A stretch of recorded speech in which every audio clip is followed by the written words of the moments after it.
ಕಾಂಗ್ರೆಸ್ನಲ್ಲಿ ನಡೀತಾ ಇರುವಂತಹ ಅಧಿಕಾರದ ಹಗ್ಗ ಜಗ್ಗಾಟಕ್ಕೆ ಸದ್ಯಕ್ಕಂತೂ ಸ್ವಲ್ಪ ವಿರಾಮ ಬಿದ್ದಿದೆ. ಆದರೆ ಕೈ ಅಧಿಕಾರದ ಹಗ್ಗ ಜಗ್ಗಾಟಕ್ಕೆ ಸಂಕ್ರಾಂತಿಯೇ ಮುಹೂರ್ತ ಆಗತ್ತಾ ಅನ್ನುವಂಥ ಅನುಮಾನವೊಂದು ಮೂಡ್ತಾ ಇದೆ. ಬ್ರೇಕ್ನ ಬಳಿಕ, ವಿರಾಮದ ಬಳಿಕ ಮತ್ತೆ ಬಿರುಸಾಗೋದಕ್ಕಿದೆಯಾ ಚಟುವಟಿಕೆ ಅನ್ನುವಂಥ ಪ್ರಶ್ನೆ ಕಾಂಗ್ರೆಸ್ನಲ್ಲಿ ನಡೀತಾ ಇದೆ. ಸಂಕ್ರಾಂತಿಯ ಬಗೆಗಿನ ಚರ್ಚೆ. ಮತ್ತೆ ದೆಹಲಿಗೆ ಹೊರಡೋದಕ್ಕಿದ್ದಾರಂತೆ ಮುಖ್ಯಮಂತ್ರಿ ಮತ್ತು ಉಪಮುಖ್ಯಮಂತ್ರಿಗಳ ಆಪ್ತರು. ಸಂಕ್ರಾಂತಿಗೂ ಮೊದಲೇ ರಾಹುಲ್ ಗಾಂಧಿ ಅವರನ್ನ ಭೇಟಿಯಾಗುವಂತ ಪ್ರಯತ್ನ ನಡೆಯೋದಕ್ಕಿದೆ. ಜನವರಿ 19ರ ನಂತರ ರಾಹುಲ್ ಗಾಂಧಿ ಅವರು ಮತ್ತೆ ವಿದೇಶಕ್ಕೆ ತೆರಳುತ್ತಾರೆ. ಅದಕ್ಕೂ ಮುಂಚೆ ಇರುವಂತ ಸಮಯವನ್ನ ಸದ್ಬಳಕೆ ಮಾಡಿಕೊಳ್ಳಬೇಕು ಅಂತ ಸಿಎಂ ಮತ್ತು ಡಿಸಿಎಂ ಇಬ್ಬರೂ ಬಯಸಿದ್ದಾರೆ. ರಾಹುಲ್ ಗಾಂಧಿ ಅವರನ್ನ ಭೇಟಿಯಾಗೋದಕ್ಕೆ ಉಭಯ ಬಣಗಳು ಕೂಡ ಪ್ರಯತ್ನದಲ್ಲಿದ್ದಾವೆ. ತಮ್ಮ ತಮ್ಮ ಬೇಡಿಕೆಗಳು ಅಥವಾ ತಮ್ಮ ತಮ್ಮ ಹಳೆಯ ಬೇಡಿಕೆಗಳು ಇದರೊಂದಿಗೆ ರಾಹುಲ್ ಗಾಂಧಿ ಅವರನ್ನ ಭೇಟಿಯಾಗುವಂತ ಪ್ರಯತ್ನ.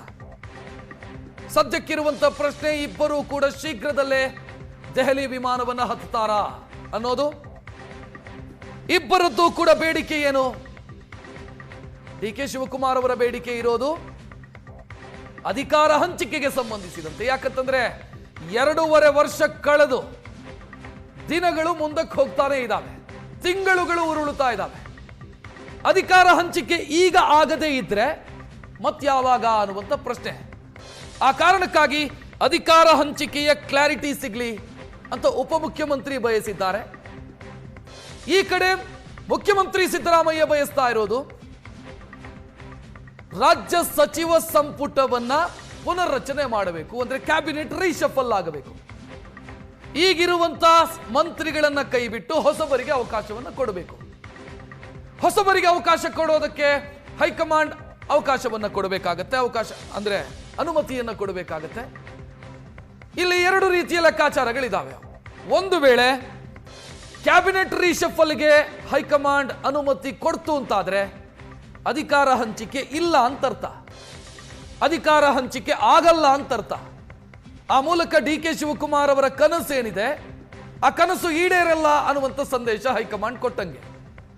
ಒಂದು ವೇಳೆ ಅಧಿಕಾರ ಹಂಚಿಕೆಗೆ ಡಿ.ಕೆ. ಶಿವಕುಮಾರ್ ಅವರಿಗೆ ಭರವಸೆಯನ್ನೇನಾದರೂ ಕೊಟ್ಟರು ಅಂತಾದ್ರೆ ಡಿ.ಕೆ. ಶಿವಕುಮಾರ್ ಅವರು ಬಯಸಿದ್ದು ಸಿಗತ್ತೆ. ಸದ್ಯ ಸಂಕ್ರಾಂತಿಯ ಸಂದರ್ಭದಲ್ಲಿ ರಾಹುಲ್ ಗಾಂಧಿ ಅವರನ್ನು ಭೇಟಿಯಾಗಬೇಕು ಅಂತ ಉಭಯ ನಾಯಕರು ಕೂಡ ಬಯಸ್ತಾ ಇದ್ದಾರೆ. ಇದರ ಬಗ್ಗೆ ಚರ್ಚೆಗಳು ಕೂಡ ನಡೀತಾ ಇದೆ. 2 ಬಣಗಳಲ್ಲೂ ಕೂಡ ಚರ್ಚೆಗಳು ನಡೀತಾ ಇದೆ.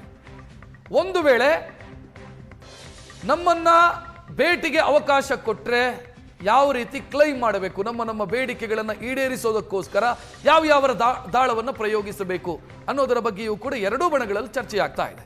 ಹೆಚ್ಚಿನ ಡೀಟೇಲ್ ನೀಡೋದಕ್ಕೆ ನಮ್ಮ ಪ್ರತಿನಿಧಿ ಮಾರುತೇಶ್ ಫೋನ್ ಸಂಪರ್ಕದಲ್ಲಿ. ಮಾರುತೇಶ್, ಬ್ರೇಕ್ ಬಿದ್ದಿತ್ತು ಅಥವಾ ಬ್ರೇಕ್ ಸಿಕ್ಕಿತ್ತು? ಬ್ರೇಕ್ನ ನಂತರ ಮತ್ತೆ ಶುರುವಾಗತ್ತಾ ಚಟುವಟಿಕೆ? ರಕ್ಷಿತ್, ಈಗ ಎಲ್ಲರ ನಿರೀಕ್ಷೆ ಇದ್ದಿದ್ದೇನು, ಸಂಕ್ರಾಂತಿಯ ವೇಳೆಗೆ ಅಥವಾ ಜನವರಿ 2ನೇ ವಾರದ ಬಳಿಕ ಸಿಎಂ ಡಿಸಿಎಂ ಇಬ್ಬರನ್ನು ಕೊರೆದು ಹೈಕಮಾಂಡ್ ಒಂದು ಸ್ಪಷ್ಟ ತೀರ್ಮಾನಗಳನ್ನ ತೆಗೆದುಕೊಳ್ತಾರೆ. ಐದರ್ ಮಾಡ್ತೀವಿ ಅಥವಾ ಇಲ್ಲ ಅನ್ನೋದ್ರ ಬಗ್ಗೆ ಆದ್ರೂ ಕೂಡ ಒಂದು ಕ್ಲಾರಿಟಿಯನ್ನ ಹೈಕಮಾಂಡ್ ನಾಯಕರು ಕೊಡ್ತಾರೆ ಅಂತೇಳಿ ಸಿಎಂ ಮತ್ತು ಡಿಸಿಎಂ ಬಣದವರು ನಿರೀಕ್ಷೆಯಿಂದ ಕಾಯ್ತಾ ಇದ್ರು.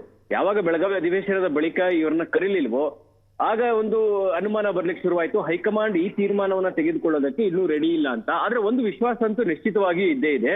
ಸಂಕ್ರಾಂತಿಯ ಬಳಿಕ ಹೈಕಮಾಂಡ್ ನಾಯಕರು ಸಿಎಂ ಡಿಸಿಎಂ ಇಬ್ಬರನ್ನು ಕರೆದು ಅಧಿಕಾರ ಹಂಚಿಕೆ ವಿಚಾರಕ್ಕೆ ಸಂಬಂಧಪಟ್ಟಾಗೆ ಒಂದು ಸ್ಪಷ್ಟ ನಿರ್ದೇಶನಗಳನ್ನ ಕೊಡ್ತಾರೆ ಅನ್ನುವಂತ ನಿರೀಕ್ಷೆ ಇದೆ. ಆ ಕಾರಣಕ್ಕಾಗಿ 2 ಬಣದಲ್ಲೂ ಕೂಡ ಚಟುವಟಿಕೆಗಳು ಗರಿಗೆದರದಂಗೆ ಕಾಣಿಸ್ತಾ ಇದೆ. ನಿನ್ನೆ ಡಿ.ಕೆ. ಸುರೇಶ್ ಅವರನ್ನ ಡಿ.ಕೆ. ಶಿವಕುಮಾರ್ ಬಣದ ಶಾಸಕರಾಗಿರುವಂತಹ ಇಕ್ಬಾಲ್ ಹುಸೇನ್ ಮತ್ತು ಬಸವರಾಜ್ ಶಿವಗಂಗಾ ಇಬ್ಬರು ಕೂಡ ಭೇಟಿಯಾಗಿದ್ದಾರೆ. ಇನ್ನೊಂದು ಕಡೆ ರಾಜಣ್ಣ ಸಚಿವ ಪರಮೇಶ್ವರ್ ಅವ್ರನ್ನ ಭೇಟಿಯಾಗಿದ್ರು, ಸಚಿವ ಸತೀಶ್ ಜಾರಕಿಹೊಳಿ ಅವ್ರನ್ನ ಭೇಟಿಯಾಗಿದ್ರು. ಅವರು ಕ್ಯಾಬಿನೆಟ್ ರೀಶಫಲ್ ಆಗತ್ತೆ, ನಮ್ಮ ಸಮುದಾಯಕ್ಕೆ 2 ಅಂದ್ರೆ ನಾಯಕ ಸಮುದಾಯಕ್ಕೆ 2 ಸ್ಥಾನಗಳು ಖಾಲಿ ಆಗಿದ್ದಾವೆ, ಅವರು 2 ಸ್ಥಾನಗಳನ್ನ ಕೊಡಬೇಕು ನಮಗೆ ಎನ್ನುವಂತ ಒತ್ತಾಯವನ್ನು ಕೂಡ ಮಾಡುವಂತ ಪ್ರಯತ್ನವನ್ನ ಅವರು ಕೂಡ ಮಾಡ್ತಾ ಇದ್ದಾರೆ. ಈ ನಡುವೆ ಸಿಎಂ ಕೂಡ ಅಧಿಕಾರ ಹಂಚಿಕೆ ಚರ್ಚೆಗೂ ಮುನ್ನ ಸಚಿವ ಸಂಪುಟ ಪುನರಚನೆ ಮಾಡಬೇಕು ಅನ್ನುವಂತ ಇಂಗಿತವನ್ನ ಇಟ್ಕೊಂಡಿದ್ದಾರೆ. ಅದಕ್ಕೆ ಬೇಕಾದಂತೆ ಪೂರ್ವ ತಯಾರಿಯ ಭಾಗವಾಗಿ ಕೆ.ಸಿ. ವೇಣುಗೋಪಾಲ್ ಅವರನ್ನ ಭೇಟಿಯಾದಾಗ Okay. ರಾಹುಲ್ ಗಾಂಧಿ ಅವರ ಸಮಯ ಕೊಡಿಸಿ ಅವರ ಜೊತೆಗೆ ಮಾತನಾಡಬೇಕು, ಸಚಿವ ಸಂಪುಟ ಪುನರ್ರಚನೆಯ ಬಗ್ಗೆ ಚರ್ಚೆ ನಡೆಸಬೇಕು ಅನ್ನುವಂಥದ್ದನ್ನು ಕೇಳಿದ್ದಾರೆ. ಹೀಗಾಗಿ 13-14 ವೇಳೆಗೆ ರಾಹುಲ್ ಗಾಂಧಿ ಅವರ ಅವಕಾಶ ಸಿಗಬಹುದು ಅನ್ನುವಂತ ಲೆಕ್ಕಾಚಾರಗಳು ಇನ್ನೊಂದಿದೆ. ಇನ್ನೊಂದು ಕಡೆ 19ನೇ ತಾರೀಕಿನ ಬಳಿಕ ರಾಹುಲ್ ಗಾಂಧಿ ವಿದೇಶ ಪ್ರವಾಸಕ್ಕೆ ತೆರಳುತ್ತಾರೆ. ಹೀಗಾಗಿ ಅಷ್ಟರ ಒಳಗೆ ಸಿಎಂ ಡಿಸಿಎಂ ನ ಕರೀತಾರೆ ಅಂತೇಳಿ ಡಿ.ಕೆ. ಶಿವಕುಮಾರ್ ಬಣದಲ್ಲಿರ್ತಕ್ಕಂಥ ನಾಯಕರಿಗೂ ಕೂಡ ಒಂದು ವಿಶ್ವಾಸ ಇದೆ. ಓಕೆ, ಹೀಗಾಗಿ ಸಂಕ್ರಾಂತಿಯ ಬಳಿಕ ಒಂದು ಸ್ಪಷ್ಟ ನಿರ್ದೇಶನ ಅಥವಾ ಒಂದು ಸ್ಪಷ್ಟ ಚಿತ್ರಣ ನಾಯಕತ್ವ ಬದಲಾವಣೆ ವಿಚಾರಕ್ಕೆ ಸಂಬಂಧಪಟ್ಟ ಹಾಗೆ ಸಿಗುವಂತ ಲಕ್ಷಣಗಳು ಕಾಣಿಸ್ತಾ ಇದ್ದಾವೆ. ರಕ್ಷತ್, ಥ್ಯಾಂಕ್ ಯು ಮಾರುತೇಶ್ ಮಾಹಿತಿಗೆ.